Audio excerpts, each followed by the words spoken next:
Okay, let's get into The Mandalorian Season 3.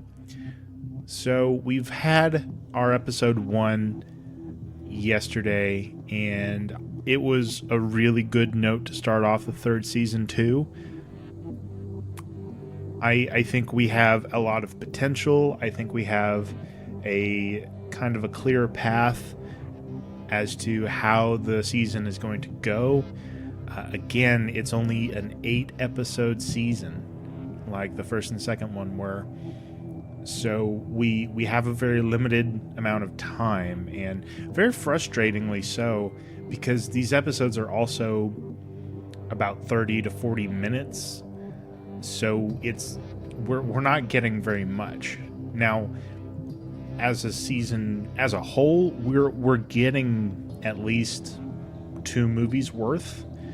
But it's a show, right? I mean, even a 1-season anime will give you 24 episodes, right?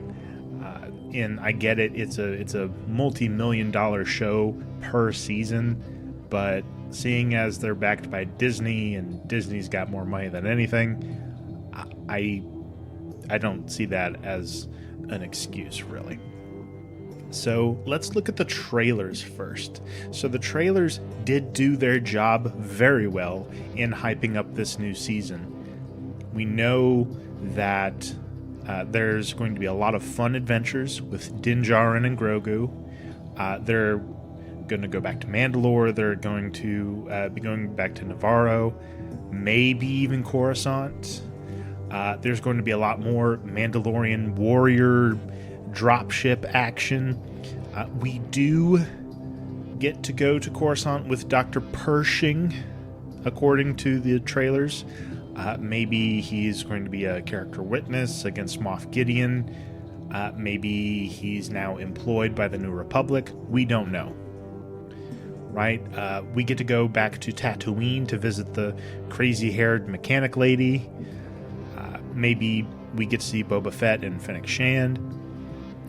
We see Grogu throw a scary alien guy out of a cave. And, of course, there are fireworks and jubilation for some reason. Now, I did think the fireworks bit was kind of funny, because there's fireworks in Star Wars. We saw fireworks at the end of Return of the Jedi, when the Empire's beaten and the Emperor's killed. And in retrospect, it is funny to me, because what does that mean? That there's firework stands just littered throughout the galaxy? Are there Black Cat warehouses like we have? Do they have seasonal fireworks like we do? Are there burn bans and different seasons that they have to contend with? Or are Star Wars fireworks just a lot more sophisticated and weatherproof? We don't know. Maybe they're like Disney fireworks, where they just load thousands of them per night, and they're like, hey, we want the sprinklers on today. Let's pop those fireworks. We also see in the trailers some Anzellans, the race that Babu Frick belongs to. He's the funny little mechanic guy in The Rise of Skywalker, which I think is a very smart marketing decision, because it's probably one of the only things people actually enjoyed about that movie, was Babu Frick and his little comic relief bit. So while we can expect the episodes to be kind of short, sadly enough, I think the trailers did a great job in telling us, hey guys, we're going to have a lot of fun this season. Because we know it's going to be relatively short. It reminds me of being a kid and waiting for a run of a specific comic book character or a subsequent book in a series to be released. It would usually take a good handful of months to a year for things like that to come out. And in a world where entertainment is heavily mainlined and we get things really very quickly, the market has become so saturated with a lot of great stuff, truth be told, but I think it can get too much. I think having so much space in between releases allows us to absorb and digest things like The Mandalorian, like Andor, or some other great and awesome content. I think those spaces in between allow us to want them, like actually look forward and get antsy and hey, we're getting a new season tonight, better run to the store, grab some popcorn, grab some margaritas, let's go. Like it becomes special once we have that anticipation, once we are made to wait for so long, right? Otherwise we get what happened to the Solo movie, which wasn't bad, and it kind of got lumped in with terrible content like The Last Jedi. I think if Disney Star Wars waited a few more months instead of just, 5 or 6 months later to release it, people wouldn't have been so burnt on Star Wars content because of The Last Jedi, and they would have actually enjoyed Solo a lot more, because it was a pretty fun movie. I mean, there's Woody Harrelson, there's a heist, we get to see Chewie and Han meet up. We do have some admittedly funny moments. We get to see Darth Maul at the very end of it. Like, it's a fun movie. It's got a lot of good stuff going for it. It just unfortunately got lumped in with The Last Jedi, and it's truly a shame.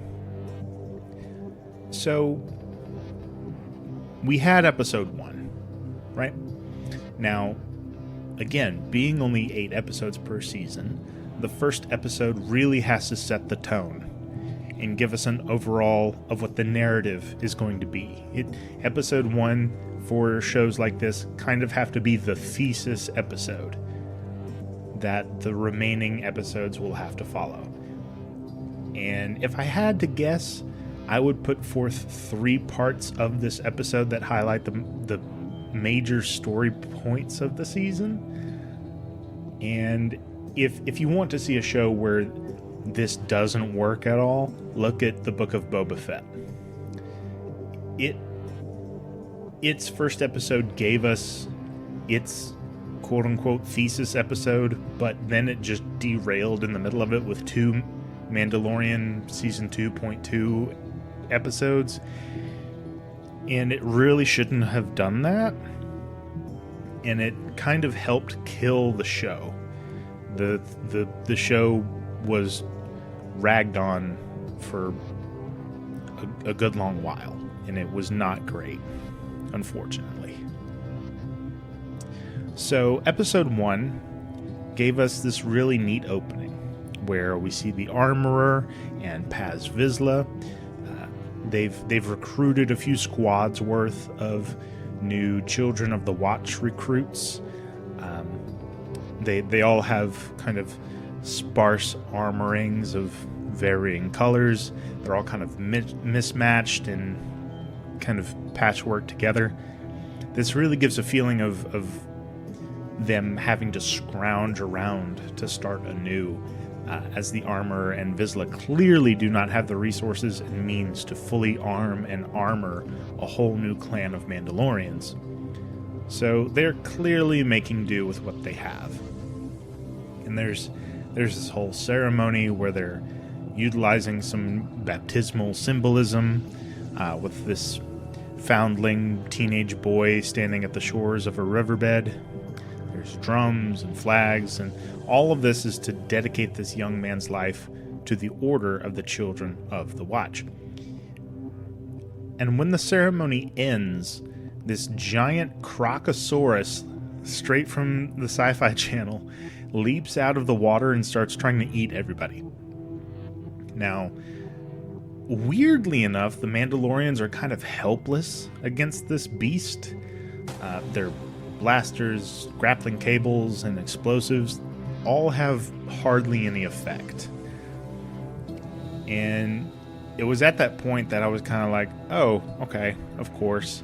Din Djarin is going to come flying in on his hot rod, and he's going to save the day. Which he does. And, of course, instead of praising Din Djarin for his actions, the armorer is still all like, oh, you're still an apostate. You're banished. You're not one of us. Which is pretty frustrating, but it does highlight just how dedicated to their ways that this cult of Mandalorians are. Now, Din reaffirms his stance on going to Mandalore in order to bathe in the healing waters of Lake Minnetonka, as Prince would put it. But he's going to go below the mines of Mandalore to bathe in their living waters, below the Beskar mines, so he can be absolved of his sin and be able to rejoin his brethren.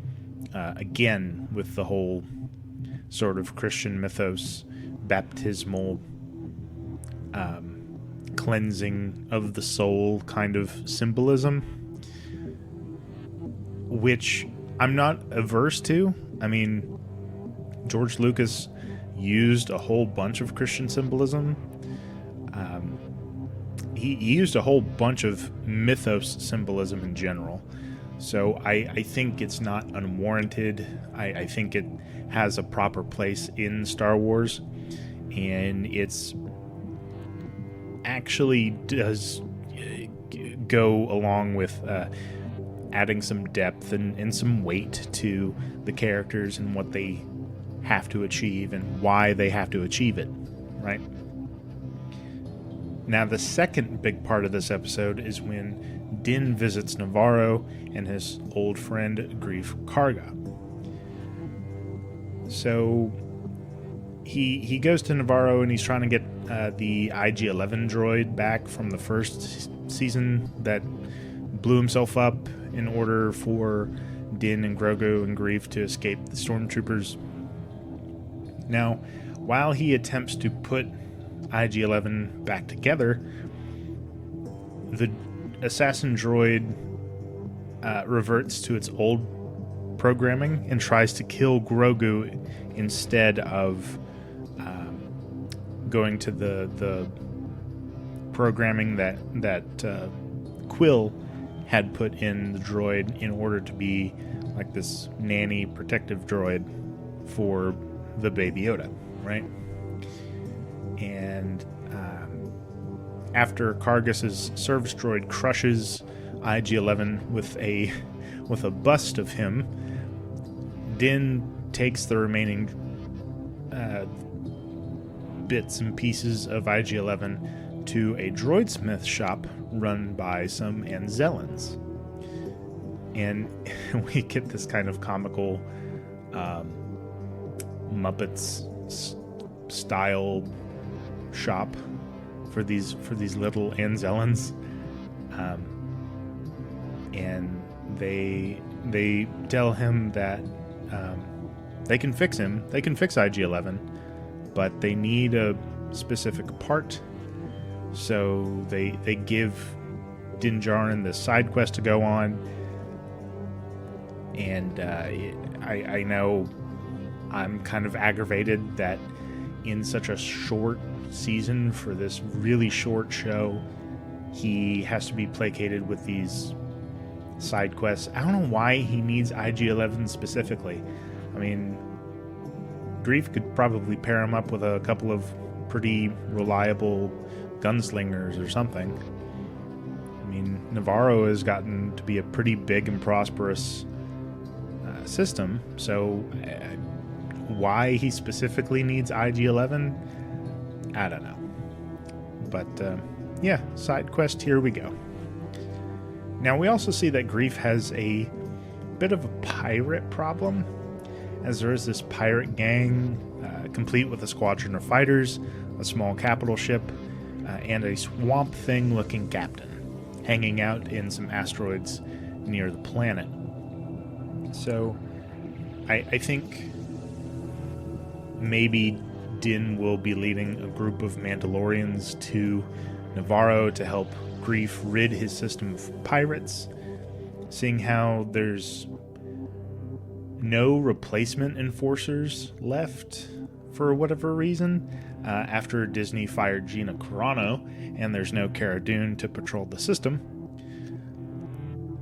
I do like that Din and Grogu have this kind of home base system to fall back to, especially seeing as their own Mandalorian people kind of don't want them now because Din removed his helmet. So it's not necessarily like they're completely without a haven or they don't have allies.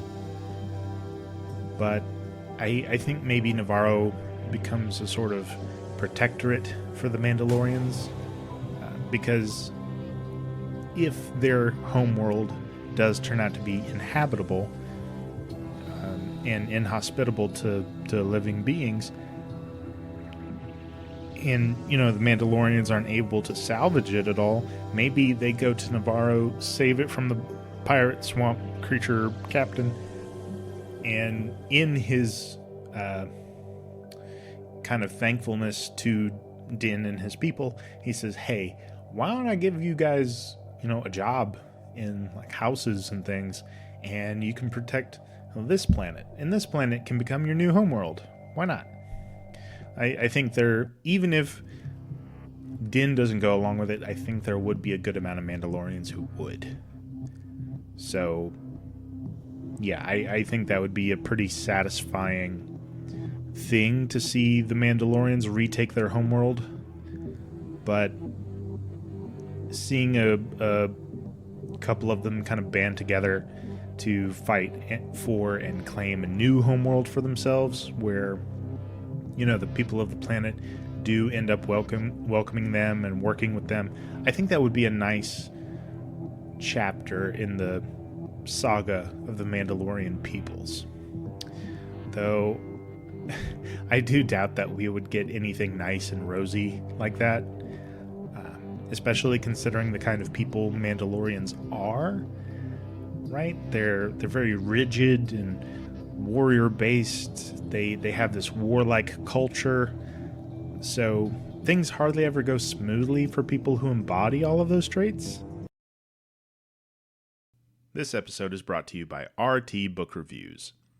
RT Book Reviews is one of the world's most popular independent book sites. From bestsellers to hidden gems, they're here to help you discover your new favorite books and authors. And I go through at least 2 to 3 books per week, and do not have time to spend trying to find the next best standalone or series. But after using RT Book Reviews, I was able to find dozens of books from every genre to keep me occupied for my foreseeable future. After all, RT Book Review's mission is to help you find your new favorite books and authors, like they most certainly helped me. So head on over to www.rtbookreviews.com today. Now, the third big part of the episode that I think will help shape the season is Din Djarin's meeting with Bo-Katan at her empty castle. And she's still pretty pissed off that he left her without the Darksaber at the end of Season 2, because now all of her followers and their small, burgeoning fleet have all abandoned her to be mercenaries and bounty hunters scattered throughout the galaxy. They see her as unfit to lead for not defeating Moff Gideon herself and claiming the legendary Darksaber sword, which they consider to be a symbol deciding who gets to lead them. And I actually really like this bit of lore in Star Wars, as it mirrors Star Wars Legends Mandalorians being willing to follow whoever defeats the ruling Mandalore and dons his helmet. Now it's also kind of reminiscent of the Arkenstone from the Lord of the Rings lore, where the whole dwarven race promises to follow whoever holds the Arkenstone and claims their right as king. So we have Bo-Katan spitefully telling Din Djarin that since he has the Darksaber, he should wave it around and lead their people and retake their homeworld. He doesn't want to do that, though. He just wants to take a magic bath and help rebuild the Children of the Watch in secret. Now, this is another bit of character building that I enjoy seeing, which is that of the reluctant king who is forced to lead. Because we do see a dropship with Mandalorian warriors flying out of it, and they're wrecking shop somewhere. We don't know if that's on Mandalore or Navarro or somewhere else. So it stands to reason that Din rallies them to some sort of cause later on in the season. Again, making another connection to Lord of the Rings, where Aragorn is supposed to be King of Gondor, and he's supposed to be the person to unite and lead his people, but he would rather lead a simpler life. He would much rather be a ranger up in the northern lands and pal around with his elven buddies. So I think the similarities are pretty evident between Aragorn and Din Djarin. So, without Bo-Katan's campaign to retake their homeworld, Din kind of has no choice but to go it alone instead, and not with the protection and resources of a Mandalorian army. And I think he will probably discover things along the way in his journey to the planet that make him realize that Mandalore can be reclaimed, or maybe the Empire is there in secret somehow, and they're gutting the interior of the planet. They're picking it clean, trying to look for all the Beskar they can get their hands on. And Din sees this, and he goes back to rally all his people and his allies, and he's like, hey, we can save our world, but we gotta go. So, yeah, I think that, if it happens, would be a double-edged sword, because I think that call would also be heard by or get leaked to the New Republic, the Empire, all sorts of pirates and raiders, and the rest of the galaxy's scum and villainy. And that might lead into the next season's arc, the season 4 of The Mandalorian, and it would become the fight for the planet Mandalore. Now, any predictions that we might have for this season based off of previous seasons, they follow a typical arc structure. And we have a good deal of mirroring and rhyming, the way George Lucas did with his storytelling. Jon Favreau and Dave Filoni do a very good job of that. Now, mind you, Lucas was a marvelous storyteller, and that's where his potential kind of really peaks.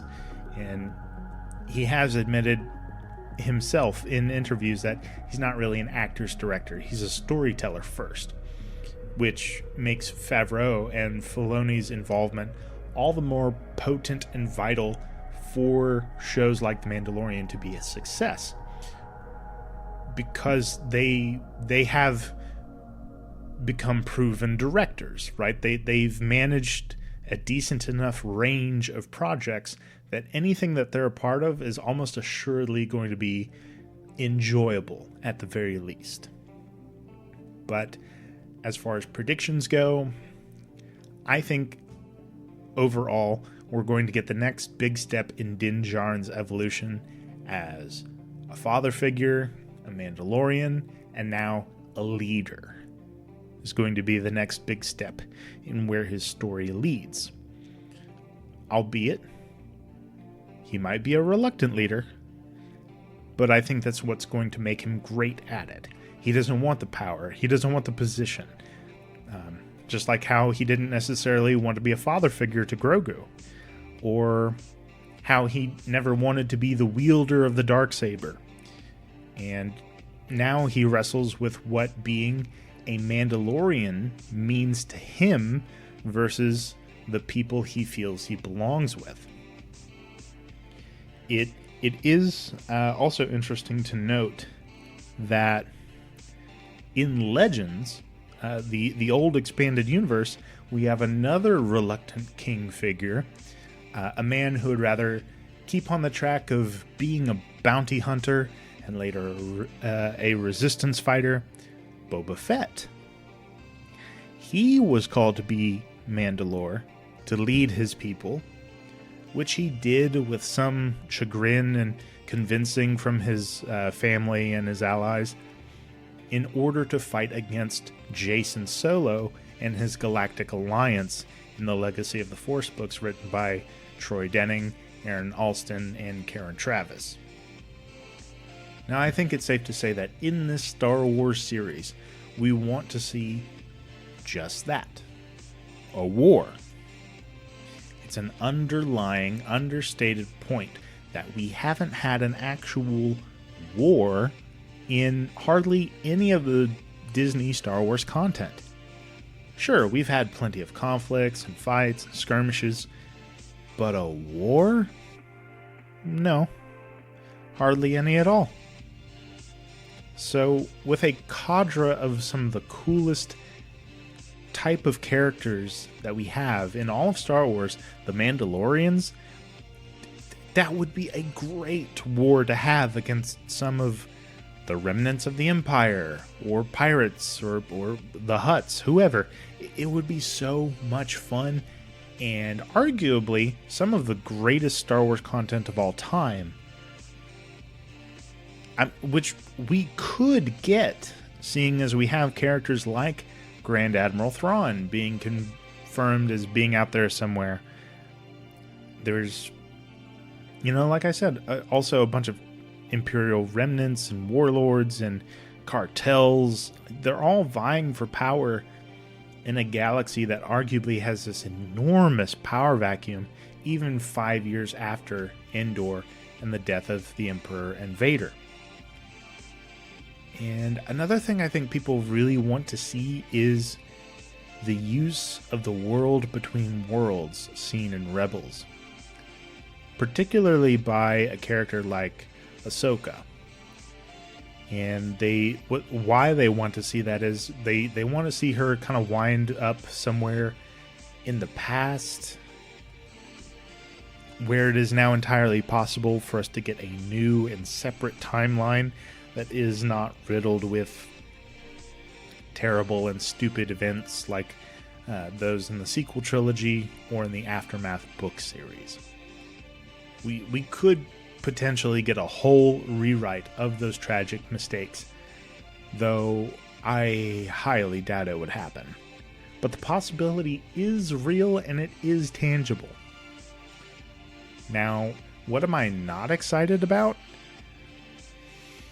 Well, one of the only things I'm not excited about that is possible for this season of The Mandalorian is the possibility of getting Ezra Bridger from the Rebels in live action. Now, we see Din and Grogu are in hyperspace, and Grogu's kind of looking around, and we see Purgles, the space whale species that takes Ezra and Grand Admiral Thrawn away into the depths of hyperspace to some unknown destination. I absolutely hated that Thrawn got beaten by some space whales at the end of Rebels. It's one of the things that makes me absolutely despise that show, because it means that our heroes didn't really have to do anything. They just had to call up some space whale buddies and wait. That's it. There's no fight. There's no sacrifice. There's no danger. It's just MacGuffin. It's just, let me call in this thing that wins every time. And how cheap and plot armor heavy is that? It's so stupid. And the rumor that Ezra is going to be played by the guy from the live-action Aladdin movie, I think his name is Mena Massoud, that bland actor who made Aladdin boring, I am really dreading him showing up in this season somewhere. Keep that crap out of content that would otherwise be amazing and actually fun and original. We do not need rehashed bland characters that hardly worked in the show that they came from, and they carry no fan base whatsoever. I mean, just like the Bad Batch, I think it could potentially tank the show. This unnecessary and unwanted element, rather than just give us some badass adventures and cool characters. Now, on a good note, because I do like to end with some good notes, it's worthy to note that in a recent interview, Jon Favreau did state that as far as The Mandalorian goes as a whole, the future of the show and seasons and all of that, Season 4 has already been written, and we are not even halfway done with the story that The Mandalorian will give us. Now, this was received with much joy by myself and millions of others, so hopefully we continue to get bigger and cooler original content every year or so with The Mandalorian. But that is all I had for today. Thank you guys so much for tuning in, and stick around for more Sci-Fi Unchained. But for now, live long and prosper, my friends, and may the Force be with us all.